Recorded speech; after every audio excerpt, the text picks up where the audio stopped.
first duty of a government is to be true to itself.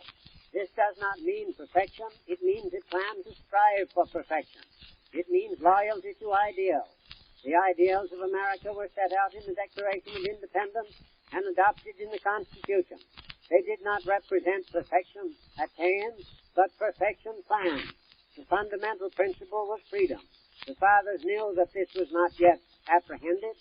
They formed a government firm in the faith that it was ever to press toward this high mark. In selfishness, in greed, in lust for gain, it turned aside. Enslaving others, it became itself enslaved. Bondage in one part consumed freedom in all parts. The government of the fathers, ceasing to be true to itself, was perishing. 50 years ago, that divine providence, which infinite repetition has made only the more a miracle, sent into the world a new life, destined to save a nation.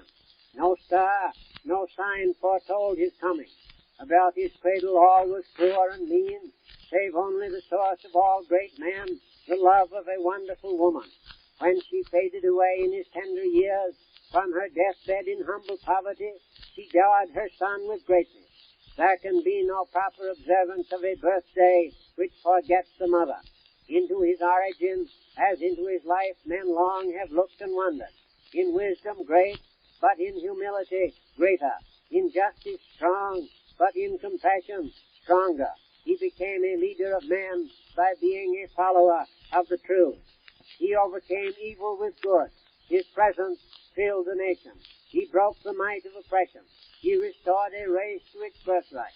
His mortal frame has vanished, but his spirit increases with the increasing years, the richest legacy of the greatest centuries. Men show by what they worship what they are. It is no accident that before the great example of American manhood, our people stand with respect and reverence. In Abraham Lincoln is revealed our ideal, the hope of our country fulfilled. He was the incarnation of what America was to be. Through him, the Almighty bestowed upon the nation a new birth of freedom, that this dear land of ours might be returned to the house of its fathers. We are the beneficiaries of a life of surpassing service, wise in wisdom and gentle in gentleness. Freedom has many sides and angles. Human slavery has been swept away. With security of personal rights has come security of property rights. The freedom of the human mind is recognized in the right of free speech and free press. The public schools have made education possible for all, and ignorance a disgrace. In political affairs, the vote of the humblest has long counted for as much as the vote of the most exalted.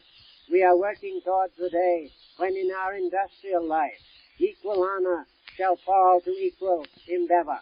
Duty is collective as well as personal. Law must rest on the eternal foundation of righteousness. Industry, thrift, character cannot be conferred by acts or resolve. Government cannot relieve from toil. Do the day's work.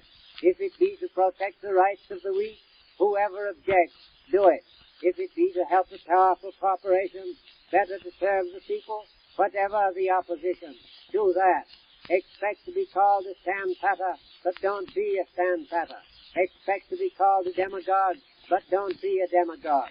We need a broader, firmer, deeper faith in the people, a faith that men desire to do right, that the government is founded upon a righteousness which will endure.